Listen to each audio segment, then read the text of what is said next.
فيلم باست لايفز من أجدد الأفلام الرومانسية اللي نزلت في المواقع، فتعالوا نتكلم عنه وأقول لكم رأيي فيه. واهلا بيكم في فيلم فليكس، القناه اللي بنتكلم فيها عن الافلام والمسلسلات والسينما.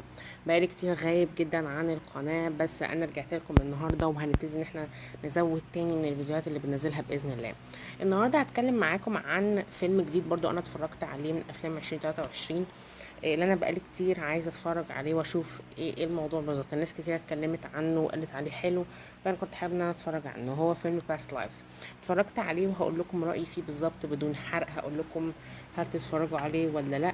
بس من غير مقدمات كتير، ما تنسوش انكم تعملوا لايك وتشتركوا في القناه وتفعلوا الجرس، وكمان تروحوا لأكاونت التيك توك بتاعنا. هناك برضو بنعمل اقتراحات افلام، بنعمل تحليلات برضو مبسطة وحاجات أكتر من القناة هنا كمان. فلو حابين تشوفوها روحوا اعملوا الفولو أكاونت التيك توك بتاعنا. ومن غير مقدمات كتير يلا نخش في الموضوع.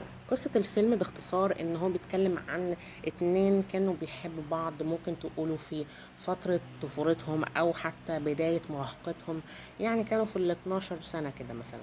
لكن بعد ما الاتنين بيتفرقوا عن بعض بسبب مهاجرة البنت، مهاجرة أهلها، يعني مهاجرتها مع أهلها لأمريكا عشان يحققوا حلمهم ويشتغلوا في مهنتهم، بيتفرقوا لسنين طويلة جدا. بعد كده بعد ما بيتقابلوا تاني بعد السنين الطويلة دي، بيبتدوا ان هم يتناقشوا في حاجات كتيرة جدا ويسألوا أسئلة فرضية جدا، وايه اللي كان ممكن يحصل لو كانوا فضلوا مع بعض. الفيلم ده فيه حاجات حلوة كتيرة جدا، بس القصة بتاعته جميلة جدا وكمان واقعية جدا. وحبيت ان الاستكشاف ده كان واقعي، حبيت ان هو بيروينا العلاقه الطفوليه البريئه دي. وبعد كده لما بيتقابلوا بنبتدي ان احنا نشوف المحادثات اللي ما بينهم والاسئله اللي هم بيسالوها. زي ما قلت لكم، حاجات بتكون كده بتخليك فعلا انك تفكر وتتساءل، لو كان حصل كذا كان ايه اللي ممكن يحصل كذا. فبالتالي الفيلم بيخليك تفكر بطريقه كبيره جدا. والمحادثات اللي ما بين الشخصيات هي اللي بتشيل الفيلم بصراحه، وانبسطت منها جدا. بس انا عجبني عامه القصه واختلافها، والحاجات اللي هي حاولت تعملها.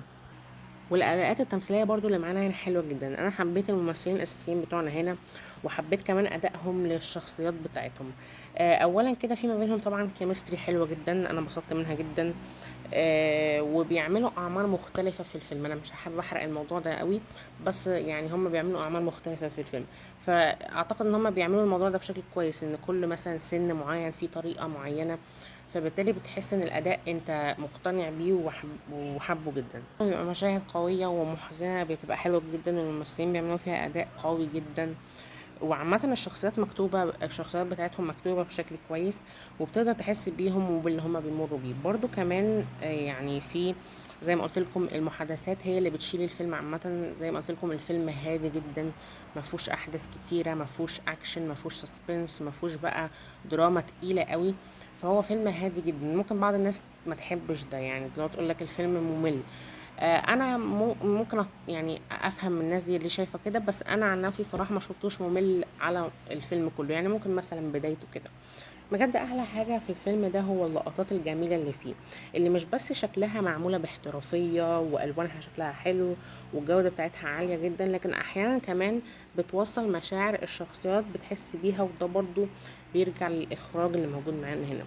المشاهد مصممة عشان الرسالة والإحساس ما يوصلش بس من الكلام أو من تعابير الممثلين، لا ده كمان من البيئة اللي هم متحطين بيها، من شكل اللقطة عامة. فأنا شايف إن كل ده كان بالنسبة لي حاجة جديدة أنا شفتها، وانبسطت منها. يعني حسيت انها تغيير عن افلام البلوك باستر التقيله اللي انا كنت بشوفها الفتره الاخيره. حسيت ان فيلم زي ده هادي وجودته عاليه وفي شغل تقيل جدا من الاخراج والتصوير. انبسطت جدا من الناحيه دي قوي بصراحه. يعني ممكن يكون لبعض الناس ممل، وممكن يكون هادي قوي، بس الحاجات دي بتخلي الفيلم ممتع، بتخلي الفيلم ممتع جدا، وانك مستمتع انك بتشوف حاجه شكلها كده حلو يعني. بس فده الكلام اللي انا عندي اقوله عن فيلم باست لايفز. الفيلم حلو جدا يا جماعه بصراحه. ارجح مشاهدته كده في ليله هاديه، تتفرجوا عليه كده وانتوا دماغكم مش وانتوا دماغكم صافيه كده وهاديه. تتفرجوا عليه فيلم هادي جدا ولطيف ومريح قوي، وهتحبوا جدا الحاجات والاسئله الفرضيه اللي هو بيسالها. الأداءات التمثيلية حلوة جدا. أعتقد إن ممكن يتم النقاش فيها في الأوسكارز السنة الجاية. بس عامة الفيلم حلو جدا، انا ارجحه، وهو موجود على منصة برايم فيديو، موجود طبعا على كل المواقع. ادي فيلم باست لايفز تقييم 8.5 من 10. انتوا كمان لو شفتوا الفيلم اكتبوا لي رايكم فيه، واكتبوا لي كمان حبيتوا ايه اكتر حاجه فيه، وما تنسوش كمان انكم تكتبوا لي لو في فيلم معين عايزين نتكلم عنه اراجعه. اكتبوا لي برده في الكومنتات، وما تنسوش انكم تعملوا لايك وتشتركوا في القناه وتفعلوا الجرس. وسلام.